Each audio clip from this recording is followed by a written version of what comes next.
Olá pessoal, tudo bom? Hoje a gente termina a parte de luminescência molecular, tá ok? Nós vamos falar mais hoje da instrumentação que é utilizado tanto para fluorescência, para quimiluminescência e também para fosforescência, ok? E vou mostrar também algumas alternativas, né, aos métodos convencionais, né, que usam os instrumentos comerciais, alguma coisa que a gente faz aqui também no laboratório e que eventualmente pode inspirar vocês aí a utilizarem, né, essas técnicas de uma forma alternativa. Bom, começamos falando, gente, aqui sobre o efeito da concentração, ok? O que é importante destacar dessa parte?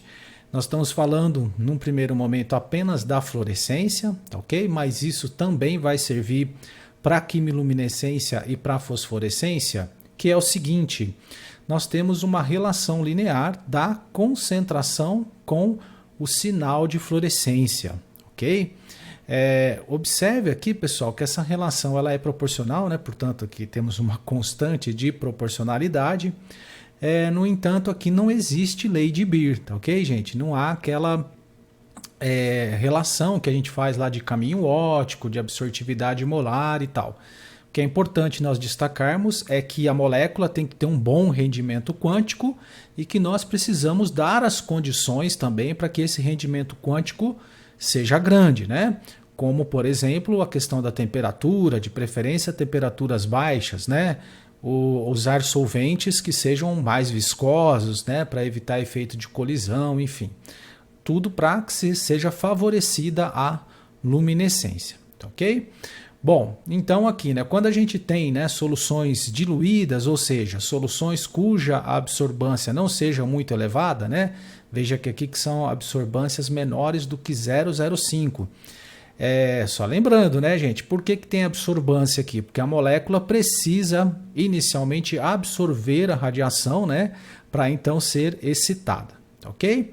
Bom, apesar, né, de normalmente, né, os métodos fluorescentes, quimiluminescentes e o fosforescentes terem uma ampla faixa linear, o que é isso, né, gente? Aqui a curva de calibração, você vai ter aqui a intensidade de emissão, tá? Intensidade aqui de emissão, e aqui seria a concentração da espécie de interesse. Isso quando o método é direto, tá? Que eu estou fazendo aqui, que é quando eu aumento a concentração da espécie, né, e aumenta a intensidade. É porque algumas relações que a gente pode fazer também algumas espécies que causam supressão da fluorescência, né? Aí é uma reação secundária, não é uma reação direta, onde a gente vê um decaimento da intensidade com o aumento da concentração da espécie de interesse, tá? Mas é importante saber que a quantidade de espécie fluorescente estaria diminuindo. Mas vamos lá, o mais comum então seria o quê? Uma espécie que floresce em intensidade, teria uma ampla faixa linear. O que quer dizer isso? Que eu consigo ter uma relação linear para uma ampla faixa de concentração, desde concentrações mais baixas até concentrações mais altas. É bom já guardar aqui também que os métodos de fluorescência são mais sensíveis do que o de absorção, tá? Parte disso é porque a fluorescência é considerada uma técnica de campo escuro. O que é isso, né? A gente sai de um meio que não tem iluminação praticamente, né? Porque a gente coloca o reservatório de amostra numa situação onde a gente tem ausência de luz externa, então o que a gente enxerga ali é um escuro total. Colocamos eventualmente ali, né? Eventualmente não, a gente coloca um detector, normalmente a fotomultiplicadora, e a fotomultiplicadora consegue pegar a menor quantidade de fótons, né? Ou seja, a gente não está medindo a atenuação de uma fonte, né? Como a gente lê lá na absorção molecular. Então isso é muito interessante, né? Porque a gente consegue, enfim, pegar sinais bem pequenos, por isso que ela é mais sensível, porque é uma técnica de campo escuro, onde eu faço a medida a partir da ausência total de luz, e quando começa a ter a molécula, a gente já começa a pegar algum sinal pelos poucos fótons que ela consegue emitir, né, no processo de fluorescência. Então isso é bastante importante vocês guardarem, né?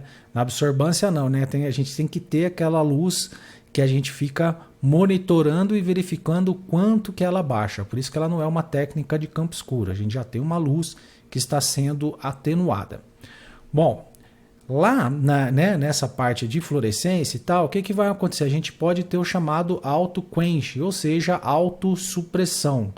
Então veja, se a gente aumentar demais a concentração, em algum momento a gente vai ter o que? Colisão entre moléculas excitadas, e aí essas moléculas podem perder a energia de forma não radiativa. Portanto, você vai estar aumentando a concentração e não vai estar aumentando a intensidade do sinal por conta dessa autossupressão. Outro problema é a autoabsorção, tá? Que é bem parecido, né, com aquela que nós vimos em emissão atômica, né? Então, o que acontece? Uma espécie emite a radiação, né? A espécie que nós estamos interessados, né? Ela vai absorver radiação e emitir a fluorescência, só que lá na frente a gente pode ter moléculas que não estão excitadas ainda e aí vão absorver, né, essa radiação que foi emitida por outras moléculas antes de chegar no detector, né? Ou seja, a própria molécula excitada está mandando a radiação e outra molécula da mesma substância está ali absorvendo aquela radiação que então não chega ao detector muitas vezes, causando esse problema de autoabsorção. E isso é ruim, né? Porque a gente perde linearidade, tá bom? Isso para casos onde temos um aumento maior de concentração, ok? Bom, vamos falar da instrumentação então, né? Como um todo. Ela é bem parecida com a instrumentação de UV-Vis, tá? Então é uma passadinha rápida sobre isso. Tá? O que é importante destacar é que, diferente da absorbância, né, a gente vai ter a fluorescência ocorrendo em todas as direções. Então, quando você excita a amostra, ela absorve, mas ela vai estar emitindo, né, enfim, em toda a região, né, para cima, para baixo, para os lados, né. Só que normalmente, isso aqui é importante, a gente faz a medida a 90 graus, né. Por que nós fazemos a medida a 90 graus? Porque, veja, aqui imagine, né? Olha, a fonte de radiação, um filtro de excitação, tá? Para selecionar o comprimento de onda que você quer excitar a molécula. Se você fizesse a medida de emissão aqui, ó, aonde eu estou apontando, né? O que aconteceria? Nós pegaríamos a radiação tanto da fonte de excitação quanto a radiação que está sendo emitida pela molécula, né? Ou seja, nós teríamos um ruído maior. Então a gente faz aqui a medida a 90 graus, porque vai estar emitindo para todo lado, né? Mas a gente faz a medida a 90 graus porque é a região onde a gente vai ter menos influência da fonte de excitação. Então, seguindo aquilo que eu falei, né? A gente vai ter realmente uma técnica de campo escuro, né? Se você estiver enviando radiação aqui e aqui estiver o branco, na teoria, pelo menos, não é para nada estar emitindo radiação aqui, ou seja, o detector enxerga tudo escuro aqui, né? E quando tiver a molécula que absorve e fluoresce, aí sim nós teremos um sinal, né, a respeito disso aí. Bom, então, medida 90 graus. Diferenças, temos os fluorímetros e temos os espectrofluorímetros. Novamente, quando tem a palavra espectro, quer dizer que você pode medir, né, excitar a molécula em vários comprimentos de onda e também pode fazer a medida de emissão em vários comprimentos de onda, tá ok? O importante aqui, que é diferente da absorção molecular, é que nos dois casos, veja, a gente tem que ter um monocromador antes de atingir a amostra e um monocromador para selecionar o comprimento de onda de emissão. Então são dois, né? Se for um fluorímetro, a gente vai usar o quê? Filtros. Ele só vai ler um comprimento de onda fixo de excitação e outro de emissão, tá ok? Nesse caso, você pode até trabalhar com outros comprimentos de onda, porém você tem que substituir os filtros, tá ok? Já no espectrofluorímetro, o que você vai ter? Monocromadores de rede, né? Tanto para excitar quanto para selecionar o comprimento de onda emitido, tá? Então, são dois monocromadores, tudo bem? Nós vamos mostrar isso agora nas figuras, né? Então, aqui o fluorímetro, tá certo? uma lâmpada de mercúrio, que pode ser utilizada, tá? Como fonte de radiação, normalmente ultravioleta para a estação, tá? É importante destacar isso, a maioria das moléculas são excitadas com radiação do ultravioleta, tá? Embora a gente possa usar o visível também. Então a radiação vem, passa por uma lente, né? Essa lente então manda para o filtro de excitação. Esse filtro vai fazer o que? Selecionar o comprimento de onda, ou pelo menos uma faixa, né, adequado para excitar a molécula. Depois nós temos a 90 graus, né, importante destacar aqui, a 90 graus um filtro de emissão, ok? E depois o detector. Então, um instrumento bastante simples, né? E o detector, como eu disse, ele vai medir só a intensidade de radiação, tá ok? Então, aqui normalmente o detector é uma fotomultiplicadora, tá? Embora fotodiodos também possam ser utilizados, tá bom? Mas normalmente, como a gente quer uma sensibilidade maior, a gente normalmente usa a fotomultiplicadora, ok? Bom, já no espectro fluorímetro, né, que nós vamos ter? A fonte de radiação, que já já a gente vai falar, né? Pode ser uma lâmpada de mercúrio ou uma lâmpada de arco de xenônio. Estava me fugindo aqui. Então veja, a gente vem aqui com essa fonte de radiação, um monocromador de excitação, seleciona o comprimento de onda e vai então para cubeta contendo a amostra, né? Aqui as setinhas estão mostrando a emissão só nesse sentido, mas vocês têm que lembrar que ela vai emitir isso aqui para todo lado, né? Como se fosse uma lâmpada aqui. Então, chegou o comprimento de onda de emissão, a molécula absorveu, emitiu para todos os lados, mas a gente só pega a 90 graus do eixo aqui da fonte de luz, passa pelo monocromador de rede de emissão, os dois aqui são monocromadores de rede, e então chega ao detector um único comprimento de onda ou uma única faixa de comprimento de onda que é efetivamente detectada, tá? Então aqui uma figura um pouco mais elaborada, né? Ali era um diagrama de blocos e aqui a gente tem uma figura mostrando, né, a fonte, aqui um espelho, monocromador de rede, célula da amostra, 90 graus, monocromador de emissão e aqui vem o detector. Ok? Aqui está escrito detector e transdutor, na verdade é o seguinte, o detector, pessoal, é a parte do instrumento que efetivamente vai gerar uma propriedade normalmente elétrica, né, em função da quantidade de luz que chega. E o transdutor, basicamente, é quem faz a leitura desse componente eletrônico, tá ok? Então eu prefiro que aqui estivesse detector, tá bom? Bom, vamos lá. Os componentes, né? Então nós temos fontes, né? Nos espectrofluorímetros, normalmente lâmpadas de arco de xenônio, né? Que emitem de 300 até 1.300 nanômetros, que é uma região bastante adequada, né? Para a realização de fluorescência, tá ok?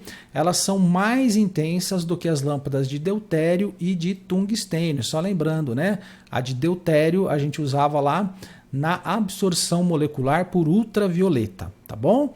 Então aqui a gente não usa, né? A gente costuma usar as lâmpadas de arco de xenônio. Para os fluorímetros, normalmente a gente usa lâmpada de mercúrio, tá? Essas lâmpadas realmente aí de iluminação pública, né, que a gente vê hoje, na verdade estão sendo trocadas por LED, né? Mas aquela luz branca que a gente vê e que normalmente tem em estádios de futebol também, né? Que quando cai a energia elas demoram para voltar, essas são as lâmpadas de mercúrio, tá? O que se faz lá é que a gente tem, né, o mercúrio, enfim, armazenado realmente lá no interior da lâmpada, mas por volta dela tem um vidro, uma camada de fósforo que vai efetivamente deixar aquele brilho branco, né? E evita também que esses comprimentos de onda, né, nocivos de ultravioleta não cheguem, né, até a gente. Então, basicamente é o seguinte, lá é uma lâmpada parecida com aquelas de estádio de futebol, só que quebrado aquela parte externa, aquele bulbo externo, tá ok? Aqui tem outros exemplos, tá vendo? Aqui a gente vê aqui a lâmpada de mercúrio E aí o que ocorre, né? A lâmpada de mercúrio, por ser um elemento metálico, emite linhas, né, em alguns comprimentos de onda aqui, como vocês estão vendo, né? E esses comprimentos de onda normalmente são isolados com filtros, tá? Podem ser os filtros de absorção ou os filtros de interferência. Só tem que tomar cuidado com o filtro de interferência, porque o filtro de interferência tende a bloquear boa parte da radiação, né? Deixa passar, mas bloqueia boa parte dela, né? Então perde-se intensidade, tá ok? Bom, e outra possibilidade são os lasers, né? Os lasers são fantásticos, porque a gente consegue ter comprimentos de onda regiões, né, de comprimentos de onda bastante estreitas, tá ok? Então uma seleção adequada, e o laser é muito intenso, né? E a fluorescência, quanto mais radiação você colocar, né, mais moléculas vão estar absorvendo e mais moléculas vão estar emitindo. Então a fluorescência depende muito da intensidade da fonte de radiação, e o laser é uma alternativa, tá ok?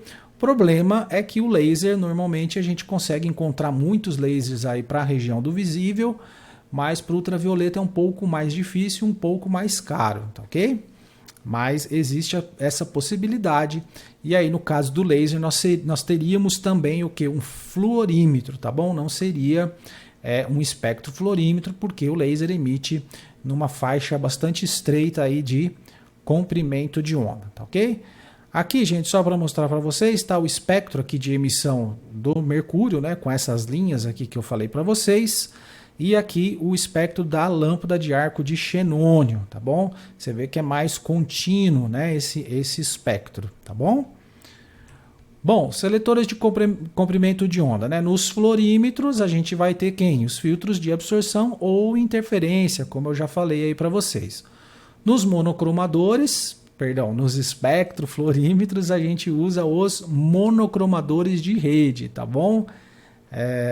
Que a gente também já falou lá em espectrometria de absorção molecular. Detectores, como eu disse, podemos usar a fotomultiplicadora, quer dizer o quê? Que ela consegue detectar baixíssimas intensidades de radiação, por isso ela é preferida. E você também pode usar o arranjo de diodos, que vai ser menos sensível, porém vai conseguir detectar vários comprimentos de onda de maneira simultânea, portanto vai ser mais rápido, né? Só lembrando, né, gente, se tivermos uma fotomultiplicadora, vou voltar aqui um pouquinho, ó, se a gente usa uma fotomultiplicadora aqui, a gente tem que ficar movimentando, né, principalmente esse aqui, né, um monocromador de emissão, tá? E aí ele vai fazer o que? Ele vai ficar movimentando e você vai lendo um comprimento de onda depois do outro, ou seja, de forma sequencial, e isso é uma coisa que ocorre de forma mais lenta, né? A diferença é que você tem uma sensibilidade maior, porque a fotomultiplicadora é mais sensível, né? Mas não vai fazer essa medida simultânea, né, de todos os comprimentos de onda, o que faz a aquisição do espectro de emissão ser mais lenta. Para fins quantitativos não tem problema, né? Porque normalmente o que nós fazemos, vocês vão ver já já, nós varremos o espectro de excitação, varremos o espectro de emissão.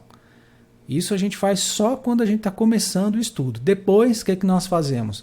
Fixamos o comprimento de onda de excitação e fixamos também o comprimento de onda de emissão, né? Ou seja, durante as medidas quantitativas, esses dois monocromadores não vão fazer nada, né? Eles vão ficar parados, não vão ficar movimentando, já vão estar selecionados e travados nos seus respectivos comprimentos de onda. Muito bem. As cubetas, gente, também são semelhantes àquelas, né, que a gente usa em absorção atômica. A diferença é que para as medidas de fluorescência, normalmente a gente tem as 4 faces polidas, né? Lembrem-se que lá na absorção molecular, acho que eu falei atômica, se eu falei errado, viu, gente? Na absorção molecular, a gente tem 2 ladozinhos ali da cubeta que servem para a gente manusear, né, as cubetas, tá bom? Aqui não, aqui nós temos as 4 faces polidas, ou se não 2, mas 2 em ângulo de 90, tá ok?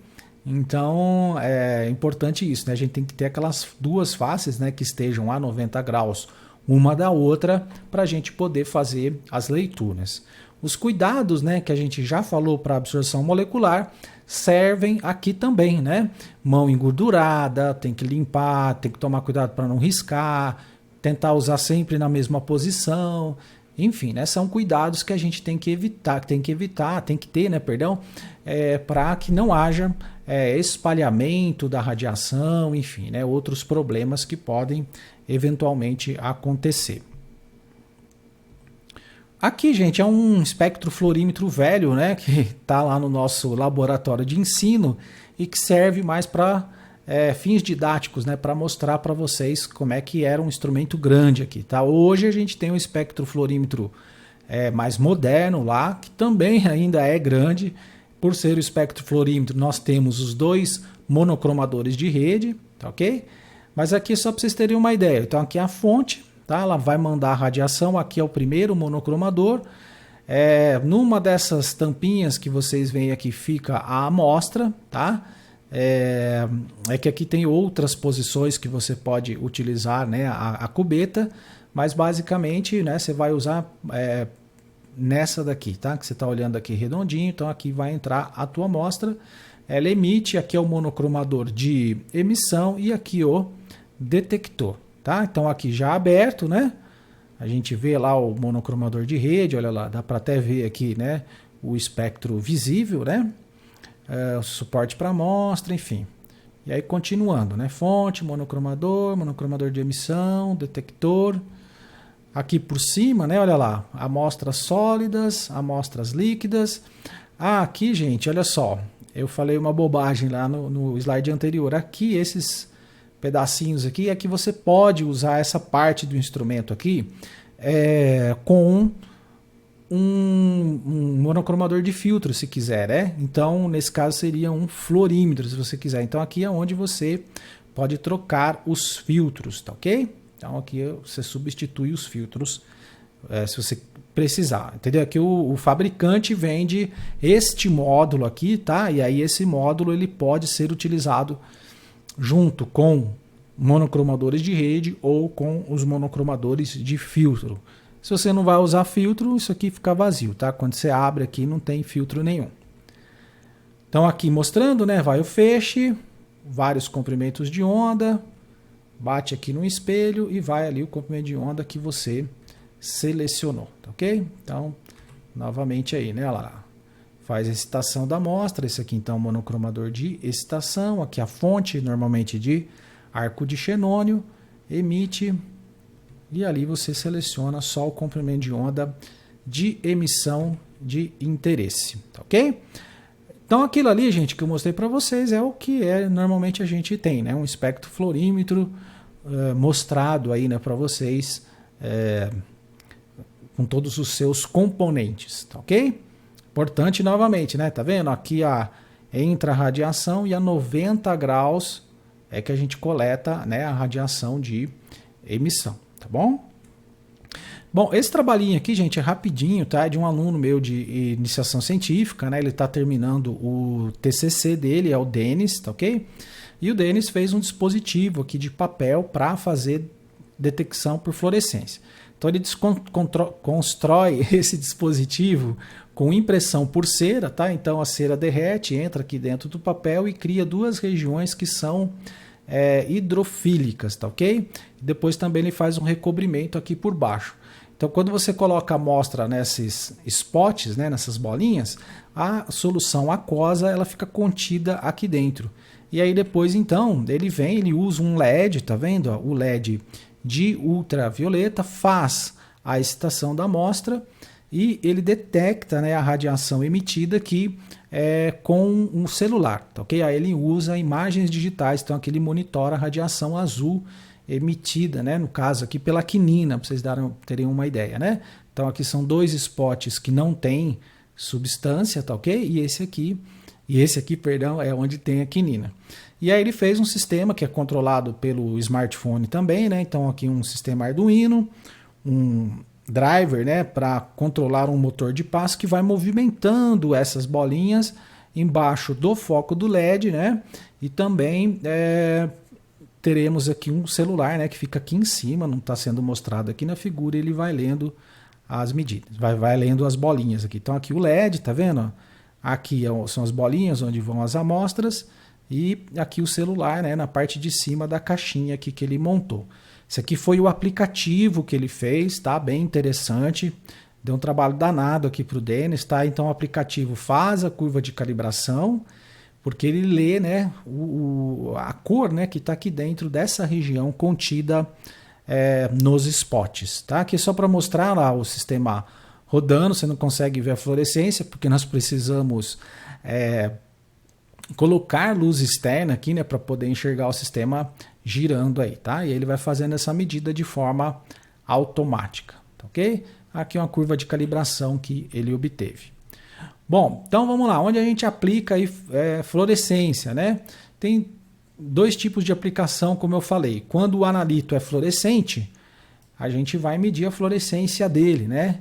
Quando ele não é fluorescente, a gente tem que reagir com algo que o torne fluorescente, tá, ok? Então esses seriam os métodos diretos, tá? Então só para dar um exemplo, se você for determinar a quinina já é fluorescente, então é uma reação, não tem nem reação, né? Você só colocar ali no instrumento, como poucas substâncias fluorescem, a gente também tem uma boa seletividade, né? Por quê?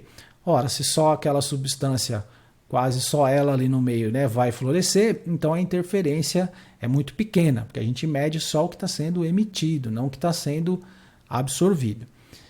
Se ela é fluorescente, conforme eu for aumentando a concentração, vai aumentando a fluorescência, tá, ok? Outra possibilidade é que a gente pode pegar um analito que não seja fluorescente. Um exemplo aí é o cálcio, é um analito que não fluoresce, né? Se você pegar uma solução de cálcio, você vai ver que ela não é fluorescente. Porém, se você colocar um reagente chamado calceína, ela vai formar um complexo com o cálcio, tá? E aí vai fluorescer. Tá bom? Nem a calceína sozinha, nem o cálcio sozinho fluoresce. Os dois combinados fluorescem. Então a gente tem um aumento da fluorescência com o aumento da concentração do cálcio. Outra possibilidade é quando temos um analito fluorescente mais um reagente. Aí eu quero determinar, aqui na verdade assim, analito, ele não é fluorescente. A gente teria aqui uma substância fluorescente, tá, ok? E um analito que não é fluorescente, tá, ok? Então aqui está errado. E aí o que vai acontecer? Conforme você vai colocando aqui o teu analito, o analito vai reagindo com o reagente fluorescente e vai diminuindo, tá, ok? A fluorescência do composto, tá, ok? Então esse seria um método indireto, tá, ok? Aqui é só um exemplo, tá, pessoal, para mostrar para vocês esse negócio, né, de compostos fluorescentes. Se você adiciona, tá, um branqueador óptico aqui, a gente começa a enxergar melhor, né, um brilho melhor aqui da tinta branca, né, com essa espécie fluorescente, tá bom? Mas aqui o que é importante guardar, método direto, é quando você faz a fluorescência aumenta diretamente com o aumento da concentração, tá bom? Então, ou seu analito é fluorescente, aumentou a concentração, fluoresce mais, ou seu analito não é fluorescente, mas ele reage com uma substância, né, com outra substância, com reagente, formando algo que fluoresce. Então, se você aumentar a quantidade do analito, também vai aumentar a fluorescência. E no indireto, você tem uma substância fluorescente, mas que não é o teu analito, você coloca um reagente e o reagente faz o quê? Consome aquilo que é fluorescente, então a fluorescência vai diminuindo com o aumento da concentração do teu analito, tá? Que aqui está escrito como reagente. Bom, as etapas do procedimento analítico é bem parecida com aquelas, né, que a gente já viu. Então nós temos o quê? Conhecer o analito, né, ver se ele floresce, em que condições, né? Preparar a solução em solvente adequado, né, que não interfira na emissão da radiação. A gente já falou disso, né? Tem que identificar aqui o lambda de excitação e o lambda de emissão, né, para detectar a emissão da fluorescência. Então aqui só para dar um exemplo, olha só. Esse aqui é um espectro como se fosse um espectro 3D quase aqui, né? Por quê?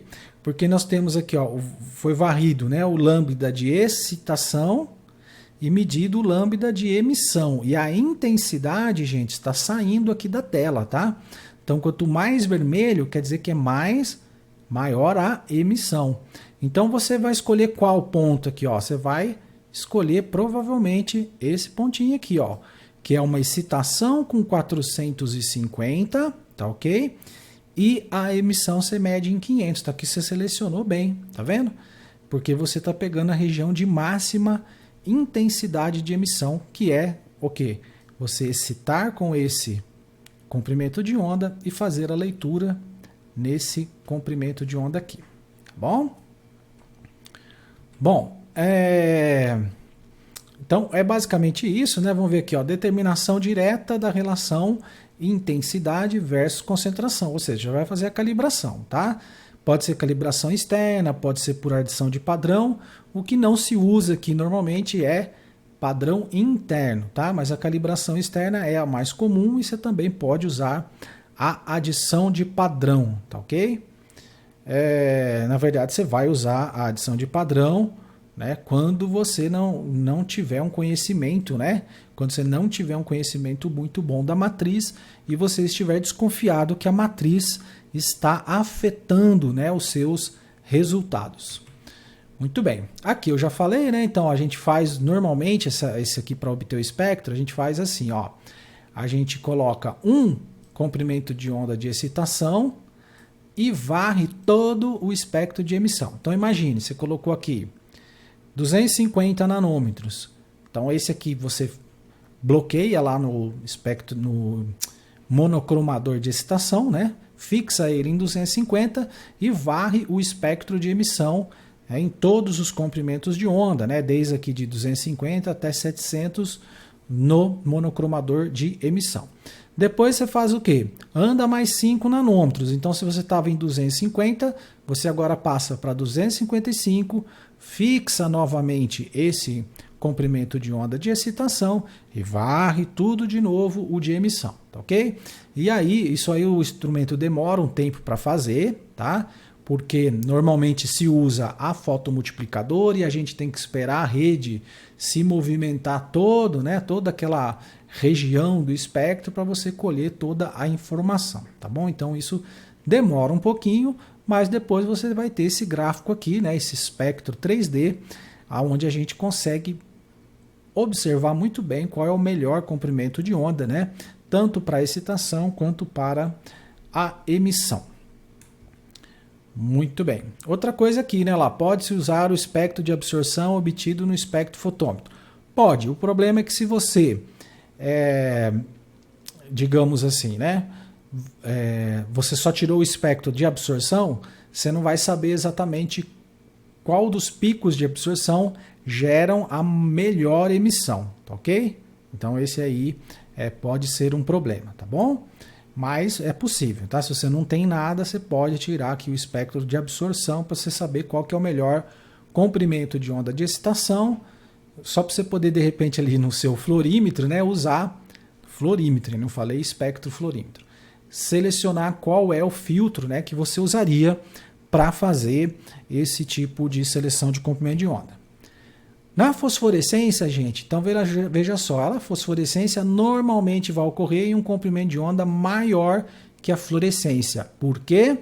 Porque um sai do estado singlete excitado de maior energia para o singlete fundamental, né? Então, vai acontecer aqui nesses comprimentos de onda, por exemplo, para o fenantreno. Já para quem? Para a fosforescência, ocorrem comprimentos de onda menor energia. Por quê? Porque sai do estado triplete excitado e vai para o estado singlete fundamental, um degrau menor aí de energia. Muito bem. Então, como é que funciona o instrumento? É o mesmo, tá? O mesmo instrumento de medir fluorescência, basicamente. O que muda fundamentalmente é aqui, ó.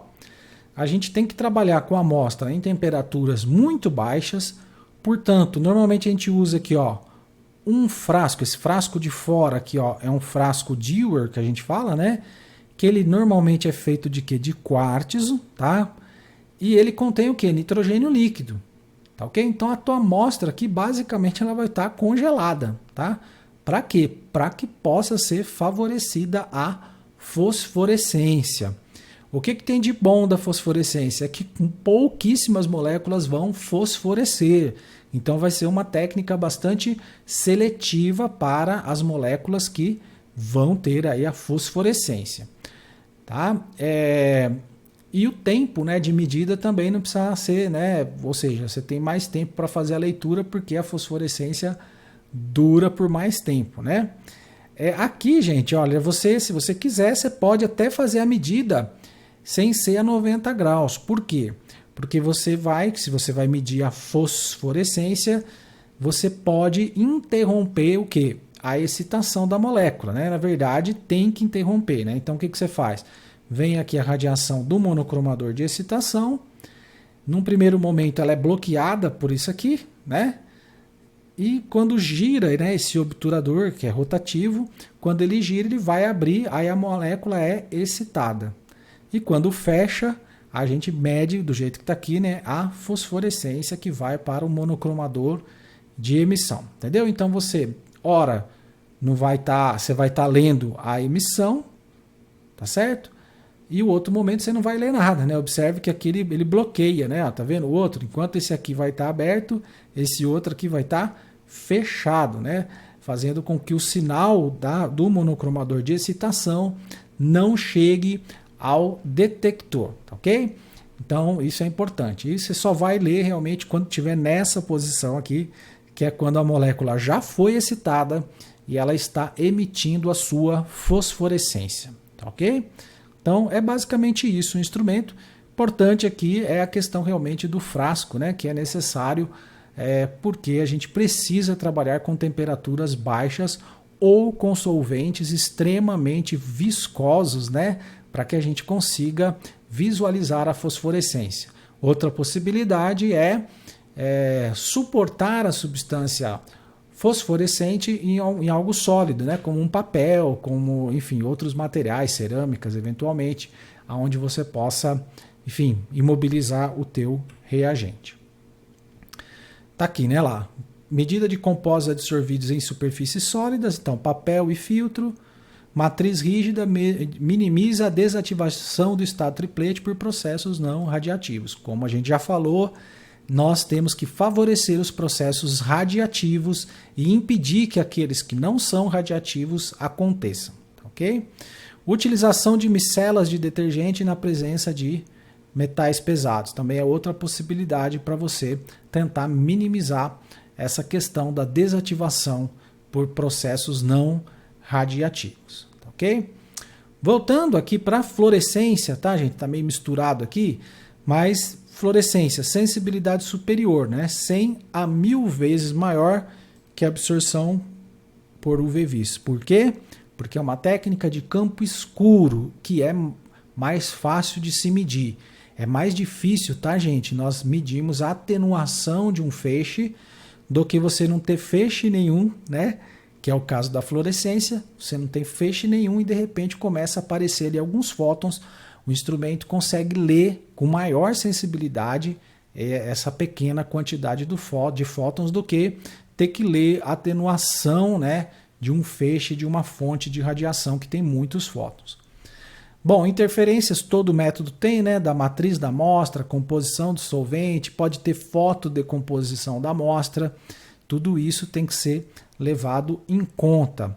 Seletividade, né, limitada, embora todas as moléculas absorvam, nem todas fluorescem. Então, está escrito limitado aqui, mas assim, é melhor também se a gente pensar até do que a absorção molecular, né? Principalmente ali para a região do ultravioleta, porque nem todas as moléculas fluorescem, né? Ela tem que ter, como a gente falou lá, aqueles anéis condensados e tudo mais, e então isso restringe, né, o número de moléculas fluorescentes, tá ok? Fatores econômicos, custo relativamente baixo, porém, como a gente usa, né, 2 monocromadores, essa técnica é mais cara do que um espectrofotômetro UV-Vis. tá ok? Mas as medidas são muito simples, parecidas com a que a gente faz em absorção molecular no ultravioleta visível. Bom, quimiluminescência, gente, ó, é a última parte aqui que a gente vai falar. É uma reação química que produz composto excitado eletronicamente que retorna ao estado fundamental com emissão de radiação. Então temos um exemplo aqui, né? O reagente A reagiu com B, formou a espécie excitada C e um produto D aqui, né? Essa espécie excitada, por sua vez, pode voltar ao seu estado fundamental, emitindo o quê? Fótons, né? Emitindo radiação. A gente já falou, isso aqui acontece em sistemas biológicos, chamada bioluminescência, e a gente também pode ter como fazer isso. Um reagente chave aqui é o luminol, né? O luminol é um reagente muito conhecido para quimiluminescência, embora tenham outros, tá ok?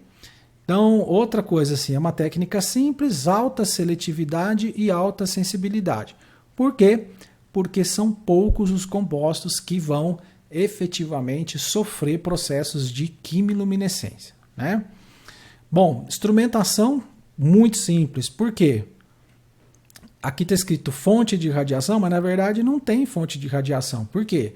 Porque a fonte de radiação é simplesmente a combinação da amostra com o reagente, né?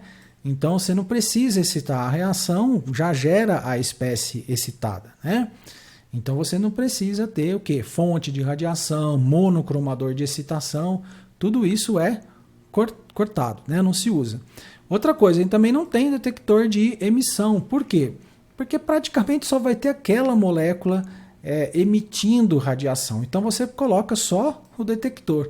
Então o sistema, pessoal, ele fica muito simples, tá? Vou mostrar aqui primeiro, olha só.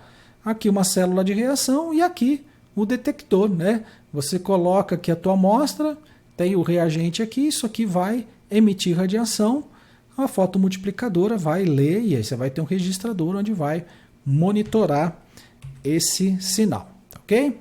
Bom, aqui voltando a falar da reação, né? Por exemplo, o luminol, olha só, ele reage com o peróxido de hidrogênio, tá? Quando ele é oxidado pelo peróxido de hidrogênio em meio básico, ele vai formar essa espécie, tá? Que eu falei para vocês que é uma espécie quimiluminescente, tá bom? Vou mostrar outro exemplo aqui para vocês, que eu acho que eu tenho aqui, aí eu coloco, tá bom? Mas basicamente assim, o luminol reage, tá, com o peróxido de hidrogênio e importante o quê? Que a reação é catalisada por íons, aqui ó, ferro, tá bom? Então o que que acontece? Por que que ela é utilizada para a ciência forense? Utilizada para a ciência forense porque se você tem marcas de sangue, tem o quê? Ferro. O ferro funciona como catalisador dessa reação, né? Então se você espirrar ali e tiver ferro, né, e já tem o luminol com o meio básico e peróxido, você acaba vendo então a luminescência ali acontecendo, né? Então é o caso aqui, tá vendo? Muito bem. Então, né, novamente aqui a instrumentação muito simples, né? Então coloca a amostra, fotomultiplicadora, e aí você vê o sinal. Aqui é outro exemplo, tá? Isso aqui já é um sistema em fluxo, onde você injeta a amostra aqui. Então isso aqui tem uma solução, tá, que está passando dentro de um tubinho. Isso aqui é uma bomba que está movimentando a solução dentro do tubinho e de repente você põe um segmento aqui, ó, de amostra, tá? Aí esse segmento de amostra vai seguir até aqui em frente. Aqui vem continuamente passando um outro reagente. Então quando aquele segmento chega aqui, os dois reagem. Só que eles reagem aqui num misturador, normalmente é uma serpentina, tá? Que aí vai gerar o quê? A luminescência que vai ser detectada aqui pela fotomultiplicadora, tá ok? Então é bastante interessante. Eu vou pular aqui um pouquinho o trabalho da Heloísa, eu já volto lá. Eu vou mostrar esse aqui, ó, que é parecido com aquele sistema em fluxo, tá? Que a gente trabalhou aqui no laboratório, né? Na verdade, vários estudantes aqui trabalhando nesse projeto. Então você tem aqui um sistema em fluxo miniaturizado, tá? Esse sistema aqui cabe na palma da mão da gente. Esse sisteminha vermelho especificamente, ele é do tamanho de um cartão de crédito. Aqui estão as bombinhas, tá? E a gente controla isso daqui pelo smartphone, que também faz a medida com a câmera do celular. Só lembrando, tá, gente? Isso aqui é um instrumento alternativo. Vocês normalmente vão usar o que? Uma fotomultiplicadora no instrumento convencional, né? Para poder fazer as medidas. Mas aqui a gente demonstrou que com coisas de baixo custo, né? Com o celular você também consegue fazer esse tipo de medida. Então aqui só para vocês terem uma ideia, tá? Eu achei que eu tivesse a reação aqui, mas não tem. Basicamente é a reação lá de cima que eu mostrei para vocês, só que a gente está usando como catalisador aqui o cobalto. E quanto mais cobalto você coloca, mais rapidamente a reação acontece e a luminescência também é maior, tá ok? Então veja aqui luminol e peróxido estão em meio básico. Aqui o carregador, tá? Ele é água. E aqui o cobalto, que é o catalisador. Então o que acontece? O sistema vem e empurra essa solução aqui de cobalto, ela entra aqui dentro, tá? Vai fazer um segmento aqui de solução de cobalto, isso aqui é um tubinho, né? Depois você liga P2 e P1, tá? Então é que vai acontecer, ele empurra a amostra, tá? E ao mesmo tempo que eu estou empurrando a amostra para cá, tá vindo o luminol. Então começa a reagir e esses reservatórios aqui vão luminescer de maneira bastante rápida, tá? Então veja que nesse vídeo a gente está ali fazendo a introdução da amostra. Depois de um tempo que foi feita a introdução da amostra, a gente para um pouquinho a bomba e na sequência a gente liga aí os reagentes e aí já faz a aquisição, a luminescência acontecendo lá em cima e aqui o registro, né, que o aplicativo do celular faz, ó, já gera o sinal ao longo do tempo, né? Então é uma alternativa aí, né, interessante que a gente pode trabalhar. Uma coisa que vale a pena a gente falar é que a reação quimiluminescente muitas vezes é rápida. Então você tem que ter um monitoramento assim, são leituras, né, que são realizadas em intervalos menores do que 1 segundo, né, para você colher esse pico aí, né, que é o que é gerado, tá vendo? Então ali, ó, passou, já sobe, né, e depois vai diminuindo a luminescência. Nesse caso aqui a gente usou a medida de RGB, tá? Mais especificamente a medida da componente B, tá? De RGB. Deixa eu voltar aqui. Aqui o trabalho da Heloísa, né? Ela está terminando, né, a iniciação científica e infelizmente a gente não conseguiu terminar por conta da pandemia, né? Então ela está redigindo o relatório. Então aqui de novo um dispositivo de papel. Nessas bolinhas aqui ela coloca o cobalto, tá certo? Que é o reagente que a gente está trabalhando. E aí o cobalto, então, ele vai reagir com quem? Com o luminol que eu vou colocar aqui na outra bolinha. Então o luminol vem, por capilaridade, ele vai seguir até aqui nessas outras bolinhas, né, onde estão o cobalto. E aí quanto mais cobalto tiver, maior a luminescência, que também a gente pega com uma câmera, nesse caso uma webcam, tá? Então ela fecha aqui um dispositivo, né, com imã, aqui a webcam, que vai monitorar essas bolinhas. Então o que a gente faz? Depois que aplicou o cobalto, empurra, né, isso aqui lá para dentro, e aí coloca o luminol vai correr e a hora que chegar lá vai luminescer, como mostra esse vídeo aqui, ó, tá? Então vai luminescer ali, ó, primeiro. Tá vendo? Primeiro, depois o segundo, terceiro e o quarto. Tá? Então aqui a gente já vai fazendo, é legal porque aqui você não precisa, igual nos outros instrumentos, que você tem que ficar, coloca a cubeta, faz uma medida, tira a cubeta, faz outra. Aqui no papel não, né? Você tem uma atrás da outra, né? E a câmera lá, no programa que nós fizemos, ele vai monitorando cada uma dessas regiões aqui, tudo simultaneamente. E aí vai gerar esse registro aqui, ó, conforme você aumenta a concentração, tá? Você vai aumentando a altura desse pico aqui, ou a área dele, e você correlaciona com a concentração de cobalto, né? Então aqui a altura dos picos, concentração de cobalto, e aí o que ela fez foi determinar a concentração de vitamina B12 em alguns medicamentos. Vitamina B12, gente, é esse complexo aqui gigante, né? Então o que a gente faz primeiro é a abertura da amostra, a gente quebra essa molécula para liberar o cobalto que está aqui. Quando o cobalto está liberado, então essa amostra, né, a gente deposita lá no papel e faz as medidas, tá ok? E aí ela conseguiu resultados, por enquanto, muito parecidos aqui com os resultados da bula do medicamento, né, mostrando que o sistema deve ter um potencial aí para funcionar. beleza? Bom, pessoal, basicamente é isso, né? Eu espero realmente que vocês aproveitem aí, que estudem, tá bom? Até a próxima, então, que aí a gente vai entrar com infravermelho. Muito obrigado. Tchau, tchau.